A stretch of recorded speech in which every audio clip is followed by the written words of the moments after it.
Today on Call for Two, a quick spoiler-free review of Escape Tales Children of Wyrmwoods. What makes this epic game so special and so unique? And is it for you? Stay tuned to find out.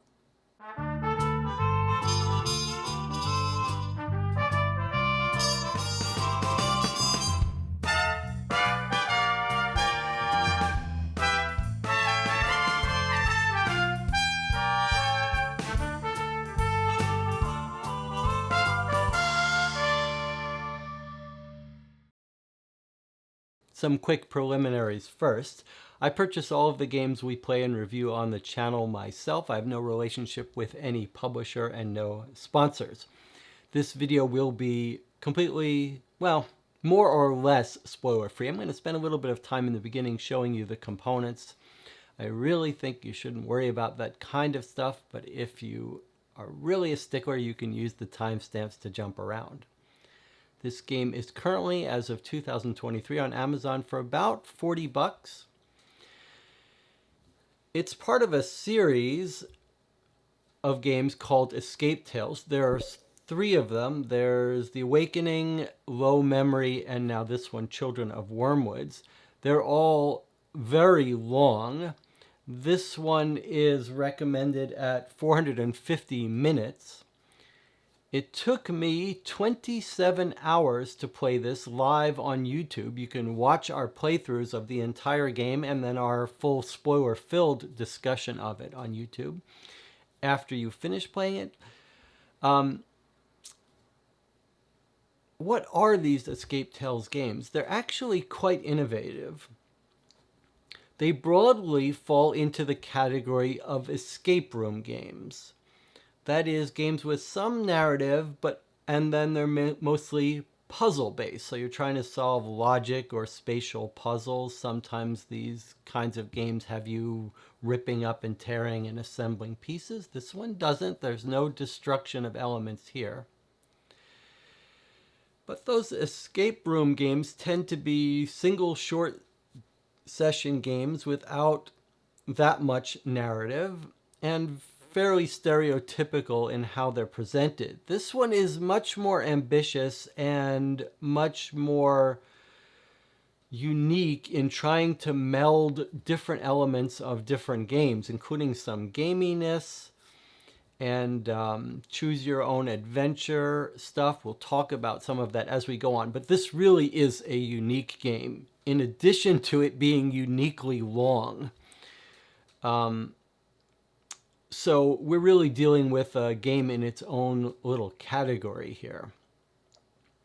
It's divided into 3 chapters that each feel quite different. And we'll talk about all that. We'll get into all that as we look at it. But let's start by looking at the components. Now, if you're really a stickler for spoilers, like you don't want to see anything that you'll get in the box, you want it to be a total surprise, then you could skip over this. But then in that case, you could just skip this rest of this video. Just know that I recommend it and go into it blind. But other than that, I think whatever you trade off for spoilers, you get back in anticipation. So I wouldn't worry about it. Okay, so let's take a look here. We've got a rule book. Fairly straightforward, but a little more involved and typically an escape room game just to start playing. This is different. There are some mechanics here, a couple of unique mechanics. There's a exploration element. There's a gamey element in terms of limited resources for actions. There's instructions how to do puzzles. You do use an app for this game, but mainly just to check your answers and to get an epilogue. And then there's a character trait skills building and a way to combine objects. So there's something to it. And then the game is split into 3 chapters. You're told that chapter 2 is the really long one, and that is absolutely true. 1 is sort of a gentle introduction, and then 3 is sort of the wrap-up at the end. 2 is the big one. There's also a map that you get. Your game tells you when to get it, so I'm not going to open up and show you that.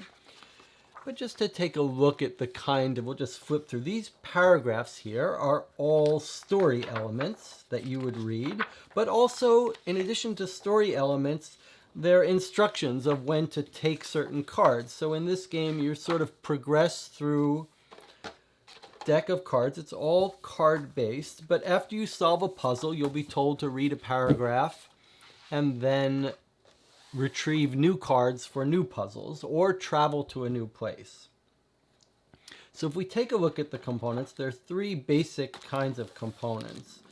There's the main cards. There's about 180 of these. These make up the puzzles and various other things. Then there are these action tokens that are your limited actions. Then there are location cards, which we'll take a look at one of them in a second. And then actually there's another deck of cards, fatigue and rest cards.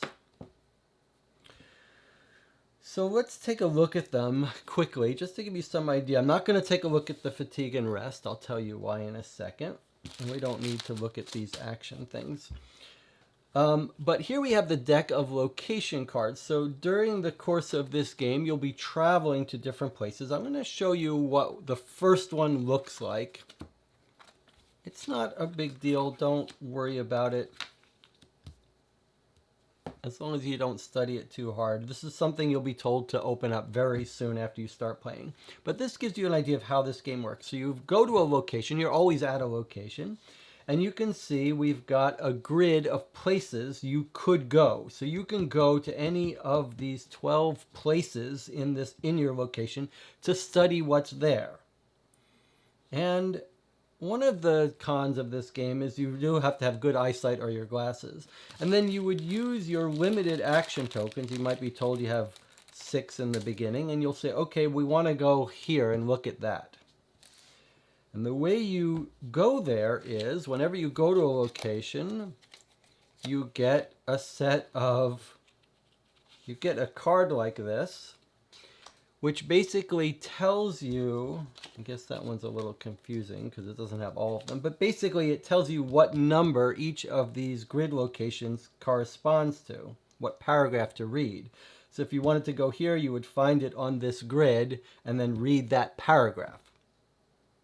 And that paragraph might tell you, okay, go retrieve certain cards that represent puzzles that might look something like this. So each of these puzzle cards has a number. They're all in order. And then a little symbol here that tells you what puzzle this corresponds to. Many of the puzzles won't be standalone, so the app can advise you and tell you, okay, there are 2 cards that form this puzzle. So you go to the app, you look for this symbol, and you say, I'm ready to solve this puzzle.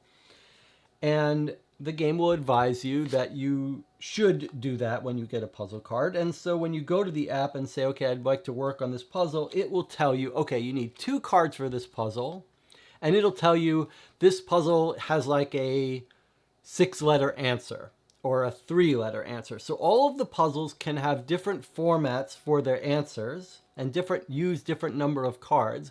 And that gives you a little bit of clue that the game wants you to have before you try to solve it. And then the app will also can give you hints for the puzzles if you get stuck. And I suggest you try to avoid those hints as much as you can. Take your time playing this game. Okay, so that's how you travel to a place, how you investigate place, how you get puzzle cards to play. And then it'll say, okay, throw away those cards. And then if you travel, if you escape, you go to a different place, etc. Now, one of the very interesting mechanics here are these limited action tokens. So let's say we go to all these places here, and now we've got 1 left. But we want to go here, here, here, here, here, here. We want to go to all these places. Like maybe we think, okay, there's nothing here, but we want to go to these other places. We've run out of action tokens. Well, you've got a choice. If you know how to leave this area, you could just leave and say, okay, we're not going to look at those places. And you can't see everything in this game because of the structure of the limited actions. You will have to make choices how to give up some puzzles.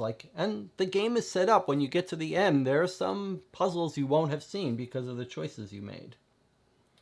But the other thing you could do when you run out of actions is you can choose to rest by drawing a card from this stack, or focus by drawing a card from this stack.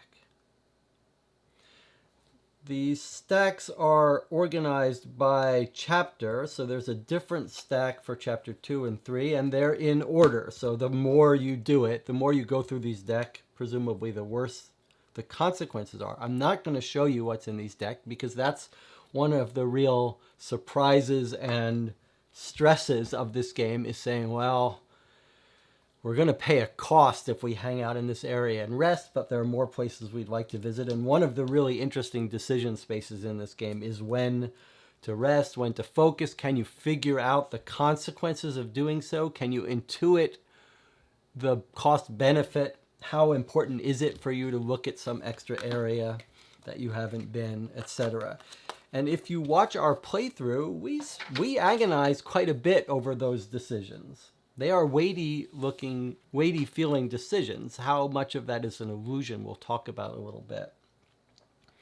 I do want to show you a couple more things, though, that are testament to the hybrid nature of this game. So we looked at what the puzzle cards look like. I told you sometimes need glasses for that. But here's another element of this game that's so weird. Early in the game, you're going to get a character card with traits on it. Stamina, spirit, sanity, charisma. And then as you play, you might discover things that modify your trait, up or down.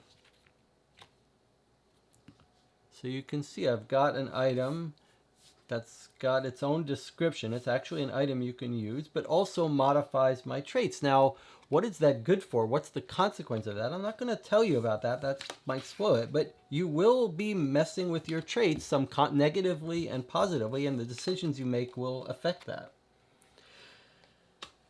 The other thing that this game introduces is the idea, well, let me stick with this one, the idea that when you find an object, the app lets you combine objects. So it's a little bit of an adventure game feel where you're like, okay, let me combine these two objects to make a new one, or let me use this object on this other object. And it opens up a whole new set of possibilities for a mystery game.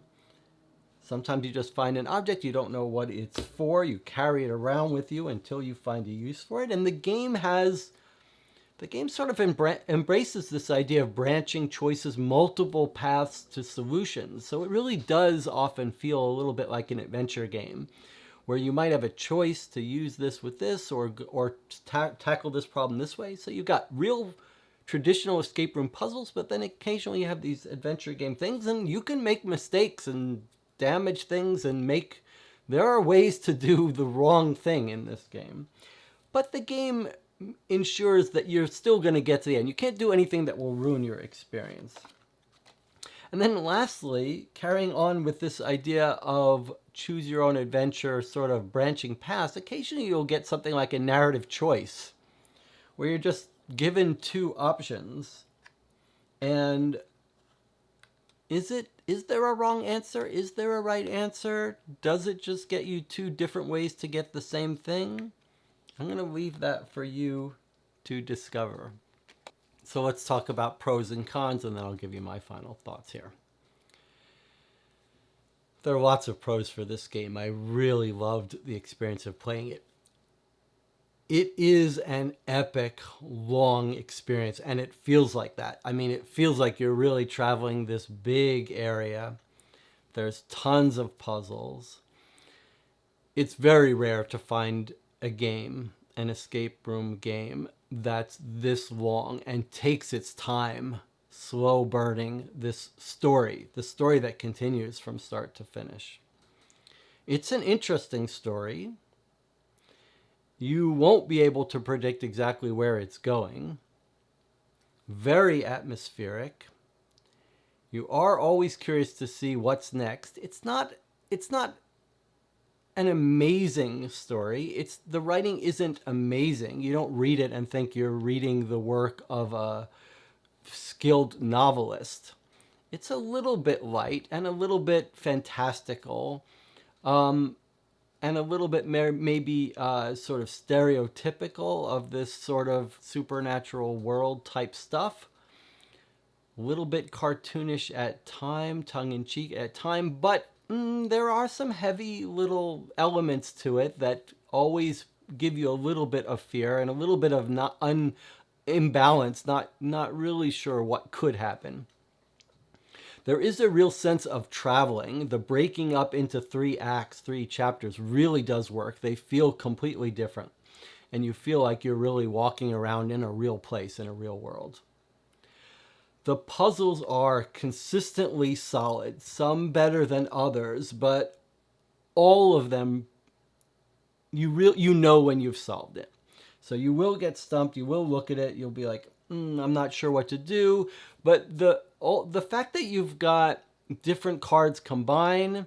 Now, the game suggests you could play it on a harder difficulty if you really are a pro at these games. You could play it where you don't use the app to tell you how many cards you need for each puzzle. That would make these puzzles quite a bit harder. So if you want to make it harder for yourself, you can do that. And the hint system is always right there, right next to you when it comes to puzzles. But I would say in general, they're of the medium length puzzle. There was no puzzle that we struggled with for an hour or two, but they were all consistently high quality, and they all had that nice quality of when you figure it out, you're like, aha, I got it. I know it. I'm sure this is the right answer. But the fact that the app tells you how many letters are in the answers, those things help you to solve it. And but again, you could skip all that if you wanted to make it super hard for you. And then on top of the puzzles, this fact that there are this object manipulation. So you find an object, and not only might you use that object to interact with another object to solve it or unlock it or pass it, but you also have to be thinking, okay, maybe this object alone is not useful, but I can combine it with this object.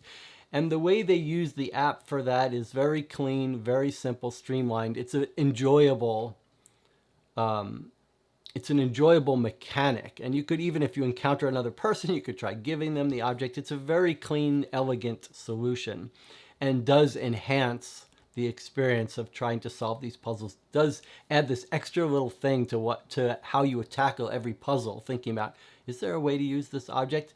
And then you're looking on all of the art is quite good. It's quite detailed. There's lots to see in every little card. You will need your reading glasses.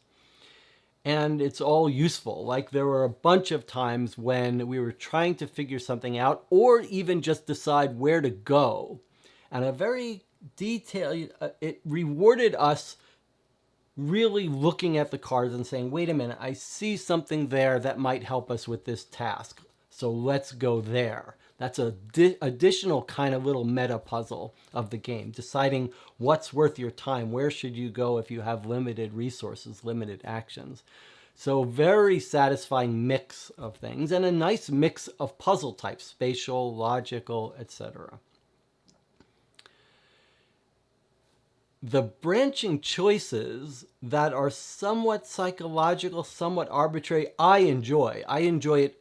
It helps flesh out this feeling of being in this open world adventure. Whether you find those as enjoyable as I do, I don't know. I do think, you shouldn't expect it to be, it's not perfect in the sense that they're frequently not right answers. Frequently the branching choices are just, you're going to do it this way or you're going to do it that way. So I think for the most part, the branching choices aren't super consequential. You could just play it and be like, we could do A or B, it doesn't matter. However, the one little nagging part at the back of your mind with all of those things are, well, this is going to work or this is going to work, but one of them may be more efficient given where you are. Like, you may have gathered enough objects that choosing path A is going to get you through it more efficiently. And because there's this element of limited actions, you really are trying to maximize your efficiency. So if you embrace that stress of having to make the right decision, I think you will enjoy that part quite a bit. The issue with the trait cards that you're when things go bad or things go right, you're increasing or decreasing your traits. And in the beginning, you don't know what that's for. As it goes on, you'll see. And it does add this additional element of stress and worry and tension about making the right choice that will develop your character traits in certain directions because you want them in a certain direction to tackle a problem in a certain way. That's pretty vague, but I think if you embrace it, it's a yet another fun element of this game. When you do finally get to the end, another pro is that the writers of this game have really gone to a lot of work to create different epilogues. Now, how satisfied are you going to be at the epilogue? I don't think it's the best part of this game, but there are a lot of them, a lot of different epilogues, depending on what choices you made and how you solved it, how efficient you were. You're going to get very different endings of this story, wildly different endings of this story. How satisfying those are to you, I can't tell you for sure, but it is a fascinating sort of artistic choice in this game that there are so many different varied endings, and they're long. They're all told to you on the app, and they're like a page of text each, and there's dozens of them. If you play games for sort of special moments within a group that are memorable to you, and that's a large part of why I play games. I'm willing to put in a dozen hours for a 15-minute really special moment that I remember. And we played through this 27 hours in the channel, and we absolutely had moments of high suspense and stress and tension and worry and excitement and cool moments. And so if the idea of a 27-hour game, it won't take you 27 hours, but it could take you 10 or 12. If the idea of a long epic experience with great story moments that you can still remember, then this might be the game for you. Let's talk a little bit about some negative aspects of this game, or maybe more appropriately to frame this as, here are things that might be reasons why it might not be the game for you. First of all, the setting is a supernatural setting. So for people who want to play these games as sort of pure deduction, mystery, real world, this isn't that. This is a supernatural world where you won't quite know the rules. They're a little bit cartoonish. They're not R-rated, but they're supernatural type things. Maybe that won't appeal to you. It is a pure, I've already explained how many hybrid elements there are in this game. But one of the hybrid elements that aren't present in this game is deduction. So there's no figuring out, who could have done this because we read this long description of this long paragraph and timeline. It's puzzles. Everything is, here are 3 cards that make up a kind of logic or spatial puzzle, something to solve as a self-contained thing. There really is no overarching large mystery that you've got to deduce and figure out in order to solve a problem. So some people, you're not going to get that itch scratched if that's what you're here for. I've already said that the narrative and the text, there's a lot of it, but it's all broken up into little tiny paragraphs. And if you're coming into this for sort of a long narrative, painting, very detailed pictures of a scene that might take a page of text, you're not going to get it here. It's all just small, matter-of-fact little paragraphs. Another con is that a bunch of the decisions, sometimes the branching choice decisions, often they can feel quite arbitrary and pointless. Like, does it really matter if we go down the left path and get to the same destination or the right path? They don't all lead to the same places, but it's sort of half a dozen of one or a dozen of the other. There are some puzzles you won't see if you go down certain paths, some puzzles you won't see if you go down a different path, but there's no rhyme or reason to why you've avoided those puzzles. The game never says, hey, if you want a tough logic puzzle, you'll pick this, and if you want a spatial puzzle, pick this. It's all, choose whether you want to eat pizza or pasta for dinner, and depending on what you pick, you get different puzzles. Some people are going to be more bothered by that than others. I think the best advice I can give you is to go into this as if these decisions mattered, as if you could use logic to govern your decisions, and sort of suspend your disbelief about what's behind the curtain. What's harder to forgive, I mean, this game is a very strong game. There are very few weak points here and very few areas of criticism. But one area of criticism I think you could level at this game is that it is possible to make poor decisions that lead to poor outcomes through no fault of your own. So it is possible, especially in the end game, for you to overlook something or make a mistake that leads to a poor outcome. But it's also possible at various points in the game to make a logical decision, a smart decision, that will have negative consequences for you. And some people are going to play it and say, that was not fair. I got punished for something that I couldn't have anticipated. And there's one area that's particularly true that I'm going to talk about at the very end when I give my advice to playing it. So maybe pay attention. If you take one thing away from this review, you'll take that last piece of advice away. But that could rub some people the wrong way. Probably the biggest decision point that you have to make about whether this game is for you or not has to do with the length. This really does require a group with some real stamina and time commitment. You should not try to play this in one session, and you don't want to wait months between sessions.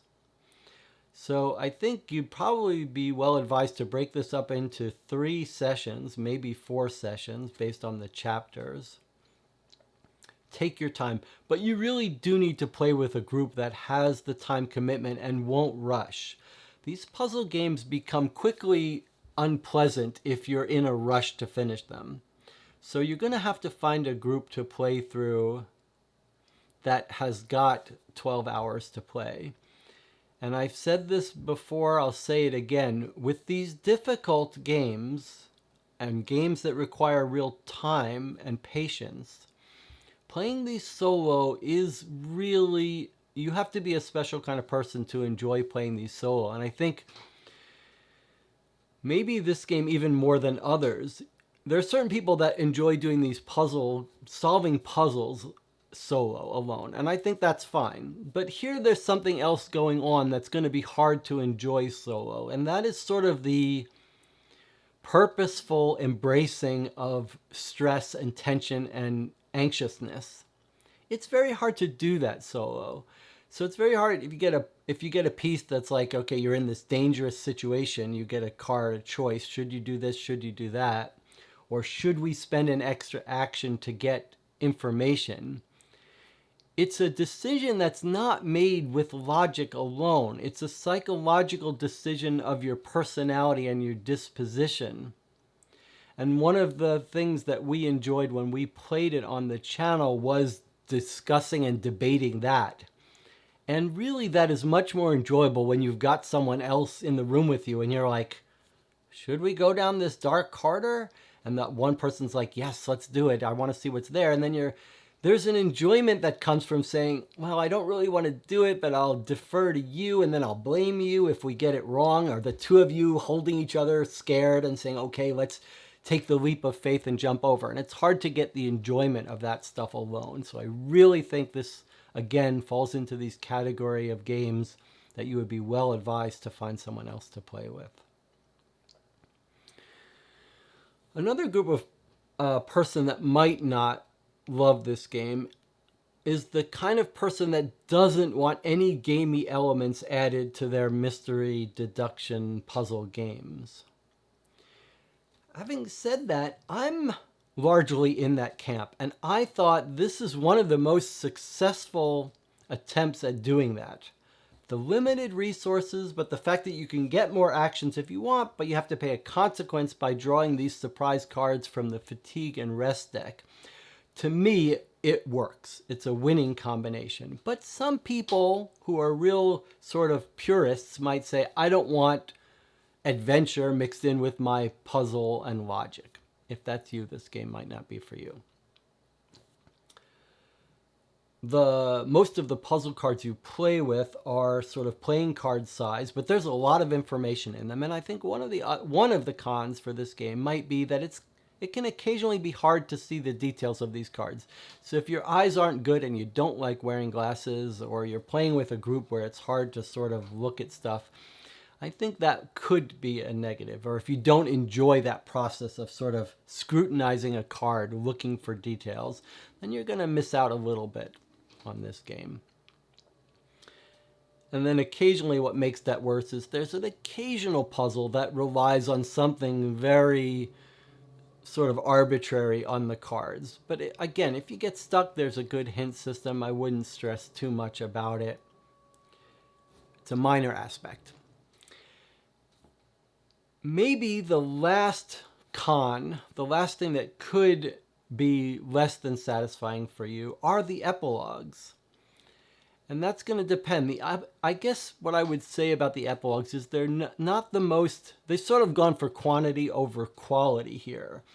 And so if you love the idea that you could play this game and there's 30 different epilogues and your group is going to get a different epilogue than someone else, if that appeals to you, then you're going to love this.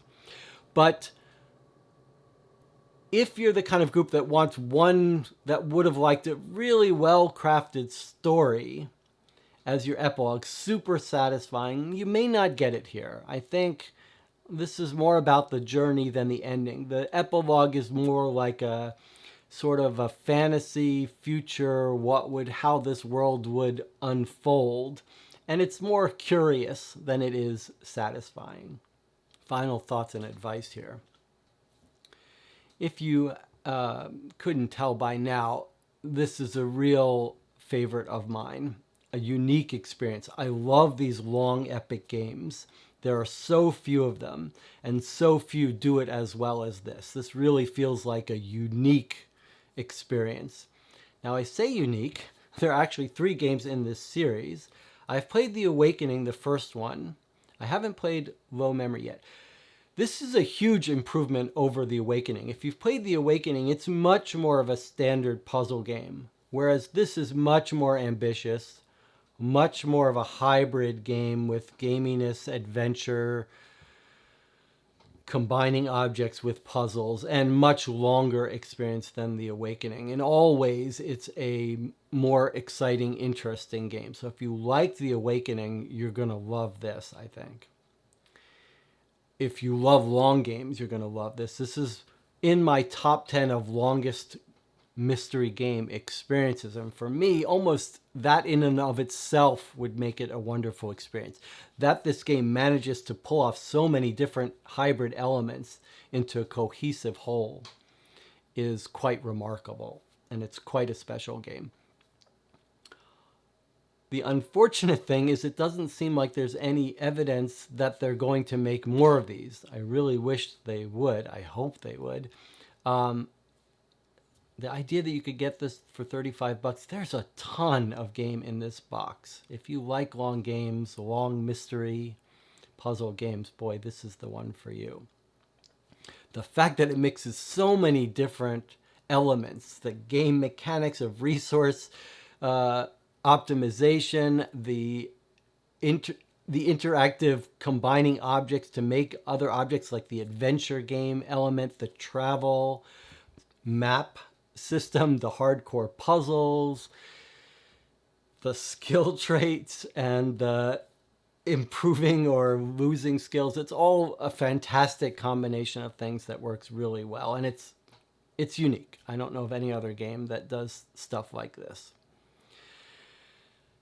Let me give you some advice to sort of maximize your enjoyment out of it. First, break up your gameplay into sessions. The game rules suggest that as well. When you play these games and you get tired and you've had enough, the time not to push through with these games. I would advise you to avoid the hint system wherever possible, but I would do what the game suggests, which is look at how many puzzle cards each puzzle needs and look at the format of the answer for each puzzle before you start, because otherwise you may be trying to solve puzzles when you haven't gotten all the cards. So my suggestion, avoid the hints, but do read the number of cards and the format of each answer. Those are all things you could get from the rulebook. But my last two pieces of advice are much more personal and subjective, but serious from me. I think the way you maximize your enjoyment of this game is you take very seriously the stress and importance and weight of making efficient decisions with your limited actions. So different groups play these games differently, and you could absolutely see one group saying, okay, we've run out of actions, we want some more, let's just draw a card and get more actions. And I think you're missing a big chunk of this game, of the excitement of this game, if you do that. I think you should take this game and its consequences seriously. You're going to be playing for a long time, 2 dozen hours, and you're going to be getting a real story epilogue. You're responsible for how things turn out. Your choices are going to affect the outcome of this world in important ways. And so I think you should treat your responsibility seriously. And when you get down to a few actions left, you should be agonizing about where to go, where to explore, and trying to think, what little edge, what tiny thing can we think of that might push us in one direction to choose A over B? Like, look for the tiniest things that could help you make a logical decision, even if one person in your group might be tempted to say, it doesn't make a difference. I mean, maybe it doesn't make a difference, but you have to play it as if it does. And you should be agonizing about whether you should draw those fatigue and rest cards and debating them and arguing about it. I think that's how you have the most fun here. Now, the second half of that, my last piece of advice, is the one piece of advice that runs sort of contrary to the rule book. And that is this. The rule book says, don't waste time, hurry through. All things I agree with. Like, I agree you should be agonizing about your use of action tokens. You can't see everything. You're going to have to accept that from the beginning. However, the rule book feels like it puts too much of a weight on the scale of saying hurry, rush through. And I think if you take that too seriously, there's a reasonable chance you're going to come out of the game, come out of chapter 2 especially, having rushed too quickly and locked off certain options for yourself and gotten yourself possibly to a less than satisfactory epilogue and ending.